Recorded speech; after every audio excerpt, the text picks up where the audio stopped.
بسم اللہ الرحمن الرحیم۔ اگر کوئی شخص نارمل طریقے سے سجدہ نہ کر سکے تو وہ نماز میں کیسے سجدہ کرے گا؟ سجدے کے 3 مرحلے ہیں۔ پہلا مرحلہ تو وہی ہے کہ جو نارملی عام طور پر سب لوگ جس طریقے سے سجدہ کرتے ہیں کہ آپ زمین پر جھکتے ہیں اور پیشانی کو مہر یا سجدے پر رکھتے ہیں اور اپنے باقی 6 اعضاء زمین پر ٹکاتے ہیں۔ یہ اگر کوئی کر سکتا ہے تو اس کے علاوہ اس کے پاس کوئی آپشن نہیں ہے، اس کو ایسے ہی سجدہ کرنا ہے۔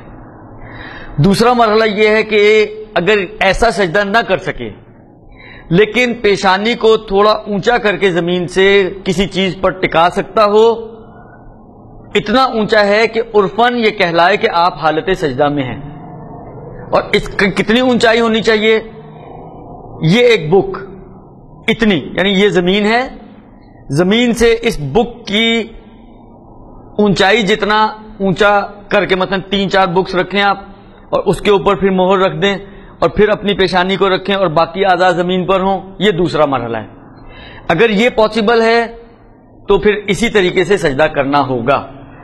لیکن اگر نہ پہلے مرحلے پہ پاسبل ہو آپ کے لیے، نہ دوسرا مرحلہ پاسبل ہو آپ کے لیے، تو تیسرا مرحلہ یہ ہے کہ آپ اشارے سے سجدہ کریں گے، یعنی سر کا جھکانا، مطلب آپ سجدے کی نیت سے سر جھکائیں گے، سبحان ربی الاعلی و بحمدہ، پھر سر اٹھائیں گے سجدے سے اٹھنے کی نیت سے، استغفر اللہ ربی و اتوب الیہ، پھر سجدہ پہ جانے کی نیت سے سر جھکائیں گے، سبحان ربی الاعلی و بحمدہ، اور پھر سجدے سے اٹھنے کی نیت سے سر اٹھائیں گے۔